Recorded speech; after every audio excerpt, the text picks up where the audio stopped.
On y va pour les fonctions d'ordre supérieur. Alors le nom peut faire un petit peu peur, mais c'est relativement facile à comprendre. Ce sont des fonctions qui prennent une autre fonction en paramètre, ou qui en retournent une autre, ou les deux. Ok, donc soit ça prend une autre fonction en paramètre, soit ça en retourne une autre, ou les deux. Ça nous permet de mettre au même endroit des actions de la logique un petit peu plus complexes, et ou surtout de pouvoir effectuer des actions multiples avec une seule et même fonction. Allez, c'est parti. On va avoir const par exemple row a, donc notre tableau brut, avec des nombres et des chiffres à l'intérieur, tac, tac, tac, tac, tac, et on va mettre hop, et hop, comme ça, parfait. Donc là on a un tableau avec des valeurs brutes, entre guillemets, et on a juste envie d'avoir un autre tableau avec les valeurs qui sont au-dessus de 100 ici, d'accord? Donc un autre tableau avec les valeurs au-dessus de 100. Donc on va pouvoir se faire par exemple newAr est égal un tableau, et puis normalement on fait du JavaScript procédural, hein, c'est-à-dire let i égale 0, i inférieur à rowAr.length,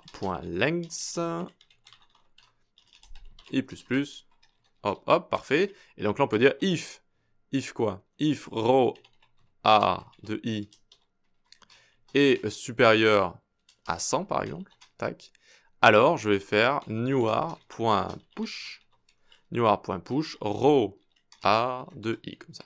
Ok, donc si la valeur qui est en train de passer ici dans ma boucle, elle est supérieure à 100, je le mets dans le nouveau tableau, et ensuite je vais pouvoir loguer ce nouveau tableau pour voir si ça a fonctionné. Tac, hop. On a bien un nouveau tableau ici avec tous les nombres qui sont strictement supérieurs à 100. Parfait, ça a fonctionné. Donc ça, c'est du JavaScript procédural de haut en bas, on a besoin de faire quelque chose, on l'exécute comme ça, mais on va pas pouvoir le réutiliser facilement. À chaque fois, il va falloir copier-coller, etc. C'est pas très facile, mais ça fonctionne, hein, c'est un bon résultat. Donc ce qu'on va essayer de faire, c'est de transformer tout ça en fonction, et en une fonction qui peut être utilisée pour, au lieu de mettre supérieur à 100, on aurait pu mettre supérieur à 200, supérieur à 1000, supérieur à 2, 3, 4, etc. Vous voyez, pour pouvoir l'utiliser autant de fois qu'on veut facilement. Donc tout ça, on peut le mettre en commentaire, sauf le tableau row A. Tac. On va quand même se le garder un petit peu plus bas, histoire de l'avoir en visu. Voilà, comme ça, très bien. Donc on va faire fonction sup,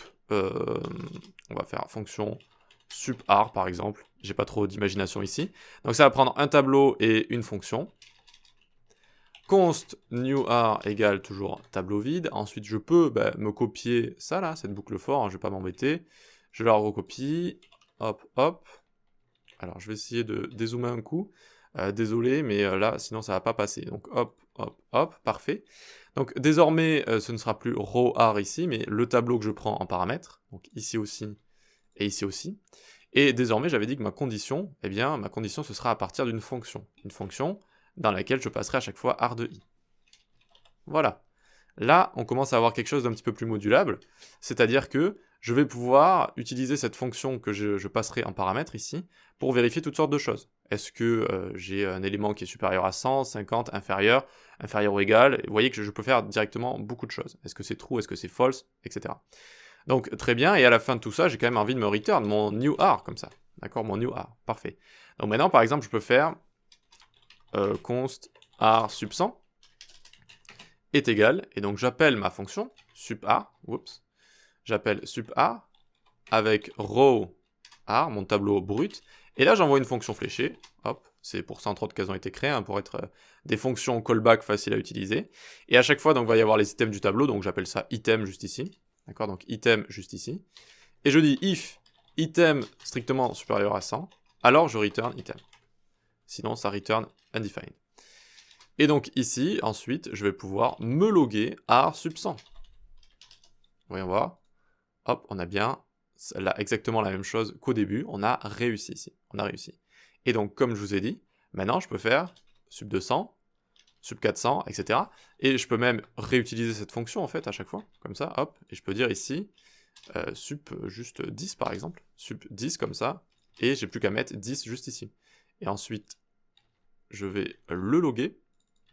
Et j'aurai sup 10 juste en dessous, d'accord? Tout ce qui est supérieur à 10. Vous voyez que je peux l'utiliser avec toutes les conditions que je veux, je peux mettre des est égal, je peux mettre des inférieur ou égal, etc. Je peux vérifier énormément de choses avec cette fonction ici qui s'appelle sup_ar. Et donc, est-ce que c'est une fonction d'ordre supérieur? Elle prend une fonction en paramètre, donc oui, c'est une fonction d'ordre supérieur. Il faut que ça ait un des deux critères, d'accord? Soit ça prend une autre fonction en paramètre, soit ça en retourne une autre. soit les deux en même temps. Voilà, ça c'est une fonction d'ordre supérieur. Et donc vous l'aurez deviné, quand on utilise comme ça une nouvelle fonction qu'on peut moduler comme on veut lors de l'appel de notre fonction supérieure, ben, ça nous permet justement de moduler tout ça et d'avoir plein de choix possibles et plein de choses qu'on peut faire finalement avec notre fonction. Avec notre fonction, on peut faire énormément de choses. Là. On peut vérifier si c'est supérieur, supérieur égal, inférieur, inférieur égal, si c'est true, false, etc. On peut, on peut vérifier les types, on peut vérifier plein de choses. Voilà donc ce que sont que les fonctions d'ordre supérieur.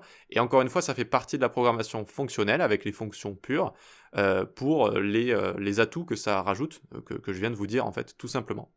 Voilà, super. Allez, on va finir les rappels JS dans la prochaine vidéo avec quelques petits rappels des fonctions callback. Une fonction callback, c'est une fonction qui est appelée par une autre fonction. Donc, par exemple, ici, on a une fonction callback, vu qu'on a cette fonction-là, qui est rappelée par notre fonction d'ordre supérieur. Donc, on va voir des fonctions callback assez connues avec les tableaux, etc. Allez, à tout de suite.